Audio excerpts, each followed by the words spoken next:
Hi everyone, and welcome to this week's Crime and Punishment story. This week I am covering the strange and tragic story of Harold Eastbury and the murder of Vera Lillian Eastbury, which took place in Newcastle Upon Tyne in 1910. And I also want to add that this is a slightly longer story as there was quite a lot of information to include. I hope you will find it interesting. But before we begin, if you do enjoy this video, then please give it a thumbs up. And if you are new here or haven't already done so, then do please consider subscribing to the channel to help support the content we create. Thank you. It is completely free to subscribe. It doesn't cost you any money, but it really does help to support the channel. And I would just like to add, as I always do now, that I do record these stories live, so I do sometimes make mistakes, which I always try to rectify, so I hope this does not spoil your enjoyment of the video. And as mentioned previously, I did have some issues with computers, etc., and I am using a new one now, and I'm not sure about the microphone quality, so I hope it is okay. Harold was born in Eastbourne in Sussex in around 1891 to parents Percival and Minnie. He was said to be around 18 years old at the time the crime was committed. His parents had separated, and although it is not known when the family moved, by at least 1901 Harold was living with his father and younger sister in Newcastle. Harold's father Percival worked as a piano tuner and furniture dealer, and sometime after arriving in Newcastle he had married for a second time to a lady by the name of Elizabeth, who was often known as Lily, and the couple had had at least 2 children together. It's worth mentioning that when Percival married Lily, he had not been aware that his first wife was still alive, and it seems that the couple had not been divorced. Harold had lived with the family until he was around 14 years old, when he had taken a job in Grey Street in Newcastle and had apparently moved out of the family home. This job did not last very long, and Harold moved to Hartlepool, where he worked as a barman, and it was said that he had moved away from the area due to an incident at his job in Newcastle. And at the time of the crime, he had been home visiting his father. Vera Lillian Eastbury, the victim, was the daughter of Percival and Lily, and was only 3 years old at the time of her death. Harold, who was visiting his father in Newcastle in July of 1910, and on the 17th he said he was about to return to Hartlepool. However, having left the house, he quickly returned and asked his father for some money. His father gave him 5 shillings, and Harold left, returning again a short time later, and he went upstairs and was followed by his little stepsister Vera. When Harold came back downstairs, he went outside and into his father's workshop, and it's not clear at this point if Vera went with him or if she followed him later. Lily was not happy that Vera had been gone for such a long time with Harold, and she asked Percival to go and look for her. And as he was heading outside, Harold was coming in, and Percival asked him, "Where is my Vera?" And Harold simply told him, "I have waited long enough for you. You will never see Vera again." He then pulled out a gun and shot at his father, hitting him in the neck. Harold then ran out of the house and vanished from sight. Although badly wounded, Percival helped his wife to look for Vera, and they sadly found her in the workshop behind some sacks. Her throat had been cut, and a blood-stained knife lay on the ground beside her. The police and a doctor were sent for, and Percival was taken to the infirmary, where he had an operation to remove the bullet from his neck. And although he was quite unwell, the wound was not said to be life-threatening. The doctor, on examining Vera, knew at once that nothing could be done for her, and the police were told that Harold was responsible for the death of the little girl, and they began to search for him. And until he was found, the Eastbury family kept their doors and windows securely locked for fear that Harold would return. Although rumours circulated that Harold had been seen at the town moor and also at Seaton Burn, the police had not been able to find him, and it would not be until July the 19th that he was finally caught. Pacey Hall spotted Harold talking to 3 workmen in Nunsmoor Crescent. The workmen had not known who he was. When Harold spotted the policeman, he quickly made off in the direction of Wingrove Road in Newcastle. And it was from a chemist shop in this area that Pacey Hall made the phone call to the police station to ask for more officers to come to the area. Harold was later spotted sitting on the ground refilling his revolver, and on seeing the approaching policeman, Harold had fired at them. Luckily, he did not hit anyone, and he eventually made his way to Fenham Hall. Having fired at the 3 policemen, Harold then pointed the gun at himself, firing first at his own head and then at his chest. And I actually think that was the opposite way around, but in one of the first articles that I read, it was described that way. Neither of the shots caused much serious damage, and it was thought that the gun was not working correctly, as the wounds should have been much more serious when fired at such close range. Harold, who appeared to be somewhat dazed, was now quickly captured and taken to the police station, and here he was examined by Dr. Baumgartner, and he found that there was a bullet lodged in his head. Harold was then taken to the Royal Victoria Infirmary in Newcastle, where he was operated on and the bullet was removed. His injuries, like his father's, were not thought to be life-threatening, but he was ill for quite some time, and the inquest was not able to take place fully until late August.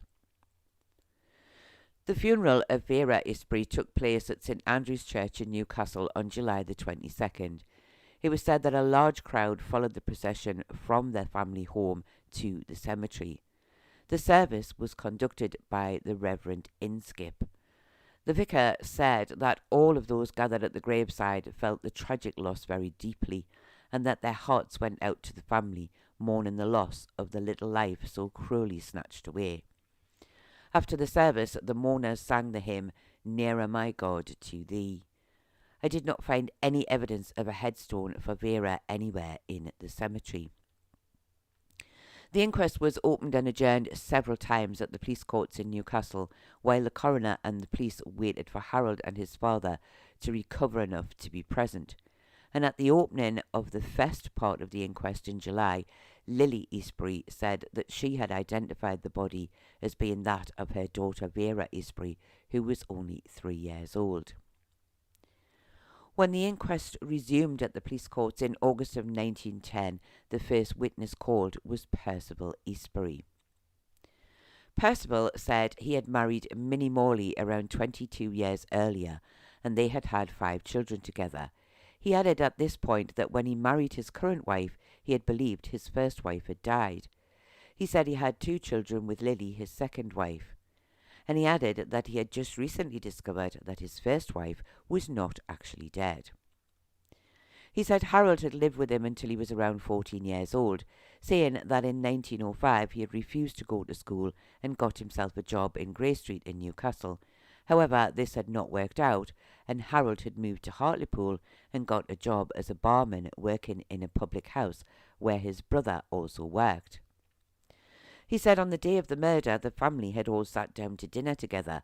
He had not noticed Harold behaving strangely, but he did say that Vera had told Harold not to look at her mum and dad like that, but he said he did not know what she meant. He said Harold left after this and he thought he was returning to Hartlepool, but he came back again and asked for some money. Percival said he gave Harold some money and he left again, but once more he returned. He said he then spent some time upstairs and that Vera had followed him. Harold then came downstairs and went outside and into the workshop, where he, Percival, kept his tools for his furniture business. He said he was not sure if Vera had gone with him or if she had followed him later. But, he said, after some time, Lily had asked him to go out and find Vera, as she did not like her spending too much time with Harold, although no explanation was made as to why Lily did not like Harold spending time with Vera. Percival said he called for her but got no reply, and as he went outside, Harold was coming in. He asked him, "Where is my Vera?" And he said Harold then pulled a revolver out of his pocket, pointed it at him and said, "I have waited long enough for you. You will never see Vera again." He said he then fired the gun at him, and it had hit him in the neck. He said he had picked up a hammer that was near to him, and he threw it at his son, and this, he said, seemed to scare him, and Harold ran away. Percival said he then shouted for his wife, saying, "He has shot me." He said although he was hurt, he then helped Lily to look for their daughter, and they found her in the workshop. She was behind some sacks, and her throat had been cut, and there was a knife lying beside her on the ground. He knew at once that she was dead. He said they sent for the police and a doctor, and they then made sure that all of their doors and windows were locked. Percival was then questioned as to the health and state of mind of Harold. He said he did not believe that his son had ever shown any signs of ill health or insanity. He had, however, been very upset when he had arrived for this visit. He had been stealing money to bet on horses and was worried what his friends in Hartlepool would think of him. He said Harold had always been on friendly terms with the family and had never shown any signs of violence to any of them, and he seemed to like his little sisters. He was then asked if Harold had been ill as a child with some illness that had gone to his brain, and Percival said he did not believe so, nor had he been treated for anything like this to the best of his knowledge. He was then asked if he thought Harold had always behaved strangely. Was he not a simple lad? And Percival said perhaps a little. He was then asked if he had noticed his habit of laughing when he should not, and he said he had never seen Harold do this. He was asked if it was true that Harold's grandfather on his mother's side had died in a lunatic asylum, and Percival said not to his knowledge. And he also said that he thought Harold's aunt was a little eccentric, but nothing too bad. Finally, he was asked if another of his children, a daughter, was not quite sound of mind, and Percival simply replied, saying, "It has all developed since they left me. She and the others followed the bad example of the first child and left me when they were old enough to do so." Millie Eastbury said Harold was her son with Percival. She said he had been around 2 or 3 years old when she had separated from her husband. As a child, she said Harold had an illness that had gone to his brain, although she did not say what this was. She said her own father had died in an asylum, and her daughter Emma was often thought to behave in a strange manner. She said that she had not had any contact with her husband or Percival or Harold for around 9 years. Lily Eastbury said Harold came home to Newcastle around 4 times a year. She said they were always on friendly terms, and this visit had seemed no different. However, she said he had not seemed happy that she had asked him how he was doing at work and what he had been doing recently. After this, she gave the same evidence as her husband Percival. Dr. Matthews and Dr. Wilson both gave the same evidence, stating that they had been called to the family home on the 17th. Here they had found the body of Vera Eastbury. There was nothing could be done for her. They had also examined Percival and found a bullet lodged quite deeply in the side of his neck. And both doctors stated that the cause of death for Vera Eastbury had been blood loss due to the wound to her neck. Percival, they said, had been sent to the RVI in Newcastle, and the bullet had been removed. And although he had been quite seriously ill, it was never thought that the wound was life-threatening, and Percival had recovered quite well. Chief Constable Wright and Chief Superintendent Wilson said they had been called to the house on the evening of the 17th of July. They had seen the body of Vera in the workshop. Percival had told them his son had killed her. He had also told them that he had escaped and had a revolver with him, and they said they immediately began to search the area for him. P.C. Hall said he had been on duty in Nunsmore Crescent in Newcastle when he had noticed a young boy talking to some workmen. He said the boy looked dirty as if he had been sleeping rough, and on closer examination he had realised it was Harold Eastbury. He said once Harold realised he had been spotted, he ran off and he began to chase him. P.C. Hall said he had stopped briefly to telephone the police station to let them know where he was and where Harold was, and other police officers would join the chase a little later. P.C. Hall continued by saying that the chase went on for quite some time, and Harold, who still had the revolver, had fired at him and the other officers involved. Fortunately, he said, none were injured, although a bullet did graze his ear, but it was not serious. It would seem that once Harold knew there was no escape, he turned the gun on himself. and P.C. Hall said Harold at first fired at his own chest, although by some miracle the bullet seemed to be deflected by the button on his coat, and he next aimed at his own head and fired.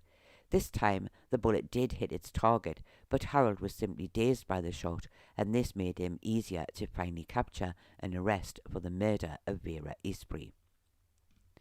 P.C. Hall ended by saying that after his arrest he was taken to the police station and examined by Dr. Baumgartner, and was then sent to the RVI, where he had been treated for the bullet wound to his head. He also added that at the time of his arrest 2 letters had been found in his coat pocket addressed to someone called Hannah, who was said to be his landlady at Hartlepool, and 1 further letter addressed to his brother Percy. The other police officers who had been involved in the chase of Harold Eastbury gave the same evidence as P.C. Hall. The letters were then read out to the jury at the inquest. However, I will not cover them all in detail, as the main part of them they say the same or very similar things. Harold, writing to Hannah, explained that he had got himself into debt betting on horses, and when he had run out of money he began to steal it, and not being able to win back what he had lost, he finally went back to his father's home. He stated that he had planned to take his own life, as he could see no other way out, and it is clear from the second letter that he sent to Hannah that he did believe that he would do this, as he ended this letter by saying, "This," meaning his debts, "was why I ended my own life." The letter to Percy also discussed the debts from horse racing, and Harold said he was sorry for not telling the truth when Percy had asked if he had stolen money, and he had said that he had not. And he also ended this letter discussing his death and asking Percy to please attend his funeral. Further letters were read out that Harold had written during his stay at the infirmary, and while these were read out it was said that Harold seemed quite amused, and often burst out laughing or smiled at times that did not seem appropriate. The other letters were to people in Hartlepool and another letter to Hannah. Most of them were discussing how he now found himself on a charge of murder. And a final letter was read out which was sent to an Aunt Lily, and this was perhaps the strangest letter, as this was to an aunt that Harold had never met and did not even know about until after the murder, when his mother had told him about his aunt. However, he wrote to her, telling her that he had not been in his right senses when he killed Vera, and in fact he was still not even sure that he had done it, stating that he could not understand why he would have cut her throat when he had a gun in his pocket. Surely he would have used that, he said. Dr. Berman of the RVI said he had removed the bullet from Harold's head. Although not life-threatening, he had been quite ill for some time, but he had made a good enough recovery to attend the inquest. Dr. Hardcastle of Newcastle Prison said he did not feel that he was in the position to confirm Harold's state of mind. However, he did feel that he was unaware of the serious situation that he found himself in, and he did feel that he was someone weak-minded, and that this was likely to get worse. The coroner stated that he saw no reason why the jury would come to any other conclusion than one of wilful murder, and the jury, without retiring, returned a verdict of guilty of wilful murder, and Harold Eastbury was committed for trial. The trial took place in November of 1910 at the Moot Hall before Mr. Justice Lawrence. Harold was not only charged with the murder of Vera Eastbury, but also with the attempted murder of his father and the 3 policemen that he had shot at while trying to evade capture. Harold pleaded not guilty to all charges. As is quite often the case, there is very little new information to be added from the trial, as most has been covered at the inquest. However, I will include what new information there is. The defence stated that Harold had not been in his right mind when he had attacked and killed his half-sister, and he would call several witnesses to prove this.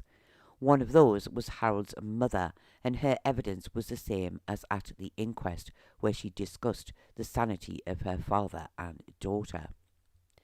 John Bidmead of Newcastle said Harold had attended his school, and he was of the opinion that Harold was not like the other children at the school, seeming less intelligent than most. Now this, I must admit, seemed odd evidence to give in support of Harold suffering from insanity. Dr. Lyle said he was a specialist of mental diseases and had 40 years' experience. He felt that Harold lacked any kind of self-control and was completely unaware of the serious situation he was currently in. He felt that when Harold had attacked Vera, he may have been suffering from some kind of seizure and was not aware of what he was doing. And he added that the shock of finding his sister dead before him could have also led him to shoot his own father. The defence ended by saying it was for the jury to decide if they felt that Harold had been insane at the time of the attack. He said Harold had never shown any signs of violence towards his family before, and that this should surely lead any ordinary individual to say, "Surely this man is mad." No further information was given with regard to what Harold may have meant when he told his father that he would wait no more. It seems that this was just seen as a rambling statement made when Harold was not within his right mind. I did not find any details of the prosecution statement or any details of the judge's summing up. The jury retired for only 7 minutes before returning a verdict of guilty of wilful murder. However, they stated that Harold was not responsible for his actions, as he was insane at the time. The attempted murder charges seem to have been included in the guilty verdict. Harold would later be sent to Broadmoor Lunatic Asylum, where it was said he would be confined for the rest of his life. However, this was not the case. Although I was not able to find out the exact date that Harold was released, I do know that in 1921 he appears to have been married in Dorset to a lady by the name of Violet, and the couple appear to have had one child together, who sadly died when he was only around 10 years old. And Harold appears to have died himself in London in around 1968 at the age of around 76 years. This was another very strange case. Harold, it seems, very definitely had problems, but the main ones that I could see were issues with gambling and stealing money, leading me to believe that he lost his first job in Newcastle for similar reasons. He seemed unable to face up to his problems and had, based on the letters that he had written, decided to take his own life.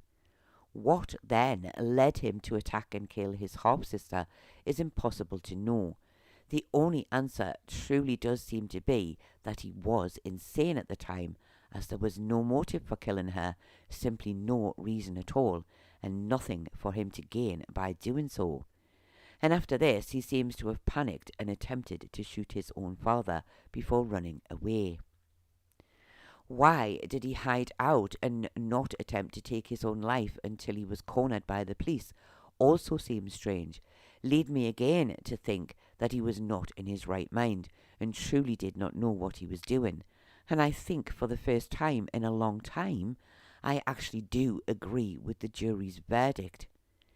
It is, though, a somewhat tragic end to a poor, small child's life who had done nothing wrong other than perhaps being in the wrong place at the wrong time with a brother who she did seem to care about and want to spend time with. But the jury, faced with the evidence, would have had little choice but to find Harold insane and not responsible. However, I truly find it hard to believe that he was later seen as being sane enough to be released from the asylum. But on the other hand, if he did later go on to marry and have a child and live his life until the age of 76, then it was without further crime or incidents, or certainly nothing that I was able to find. So perhaps it was possible that he was cured. But what do you think? Do you believe that Harold was insane when he committed the crime, or do you think he knew what he was doing, and perhaps even planned to kill the whole of his family, perhaps for the insurance money to help get himself out of the debt that he had found himself in? Do you think the jury were correct with their verdict, or do you think that Harold should have been hanged or sent to prison for life? And do you think that it was right that, having been found insane after committing a most terrible crime, that it was correct that Harold was later released after serving only around 10 years of his sentence. Do please let me know your thoughts in the comments below. I do hope that you have found this very sad and tragic story interesting, and I do thank you all very much for watching, and I have to say that for the first time in quite a long time, I didn't actually make very many mistakes, so I am quite impressed with myself about that one. But anyway, I do hope to see you all again very soon.